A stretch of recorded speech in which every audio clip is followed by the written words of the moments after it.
If you watched Thursday Night Football last night and you're a Bears fan, I promise you, you did not miss much. A 23-10 drubbing from the Green Bay Packers at Lambeau Field. Going into this game, Jay Cutler was 1-5 against the Packers. You can now make it 1 for 6. He threw 4 interceptions. One of them, I'll give him credit, was not on him. His former Vanderbilt teammate, Earl Bennett, simply stood in the middle of the field, did not come back to the ball, and Charles Woodson, being the Pro Bowl corner that he is, playing some safety with the Packers, made a great read on the ball and made the pick. So 4 interceptions for Jay Cutler. Again, I'd say 3 of those are on him. A lot to get to. Firstly, 7 sacks given up by the offensive line. 3.5 of those were from Clay Matthews. Now, if you remember from Week 17 last year, Jared Allen compiled 3.5 sacks as well on the Bears. Who was lining up against him? J'Marcus Webb. Who was lining up against Clay Matthews this time? J'Marcus Webb. A lot of the offensive line problems has to fall on J'Marcus Webb's shoulders. His technique is just simply ridiculously bad. The 6th-round pick out of West Texas A&M has not panned out at all. This is a routine thing with the Bears, the offensive line issues. Gabe Carimi, I'd say, was okay. Roberto Garza was not good. The offensive line just was piss poor. A lot of missed blocks, though. Not, you could say, yeah, the offensive line, but Matt Forte had a ton of missed blocks. At one point, Michael Bush teamed up with one offensive lineman, and Clay Matthews just rolled right through them to get another sack. I believe that was his half sack. Kellen Davis, who Mike Martz was so high on and had to get rid of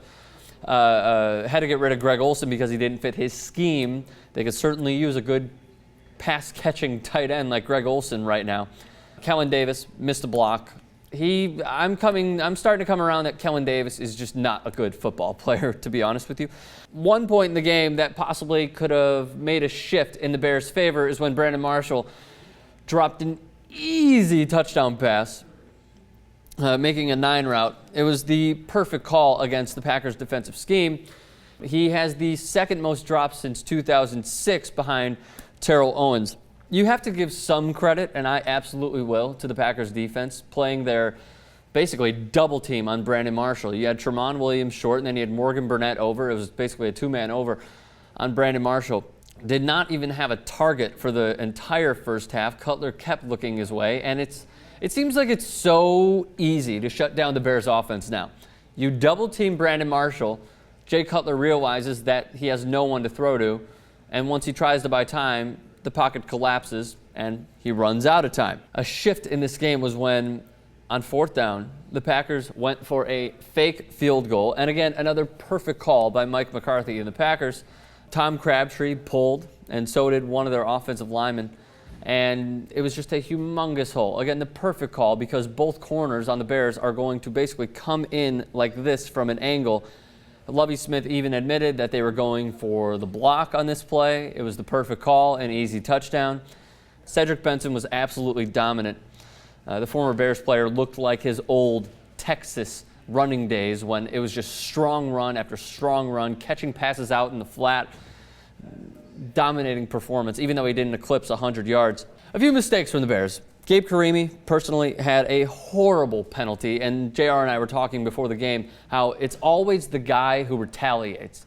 It was a simple run play right up the gut. He was blocking A.J. Hawk, Gabe Carimi this is, and he lets him go. A.J. Hawk throws his shoulder into Carimi, and then what does Carimi do? Shoves him back. But A.J. Hawk, looking like the Cinderella that he is, gets tossed literally over the pile. So, you know what, there's no excuse. Carimi even said after the game there's no excuse. Horrible penalty that stalled a promising drive for the Bears. Also, 12 men on the field when it could have been 4th down and 3, and the Packers would have been out of field goal position. That's points off the board that they could have had. Mike McCarthy ends up challenging that play, that there were 12 men on the field. They turn out to be right. The call is overturned. The Packers move into better field goal range, and they score. Matt Forte, per sources from Adam Schefter, has a high ankle sprain. So we'll see about the Bears' next game, if he will be a go against the Rams at Soldier Field. And also some amazing quotes from Charles Woodson after this game. He told Rachel Nichols about Jay Cutler, "Same old Jay. We just need to be in position. Jay will throw us the ball." Yeah. And then he also said, The proof is in the pudding. The proof is in the pudding. Jay Cutler will throw us the ball. Lastly, what hurts most is that everyone was hyping up this team about, oh, this offense is so good. They have the weapons. They have Alshon Jeffrey. They have Brandon Marshall. And they demolished the Colts.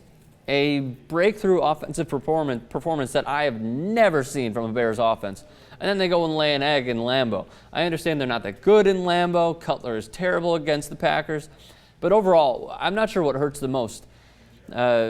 Is it Cutler throwing 4 interceptions, the Bears looking bad, or is it the optimism that we had leading up to this game, thinking that, no, they could go into Lambeau and win? Up for debate. Want to hear your comments. Leave them below.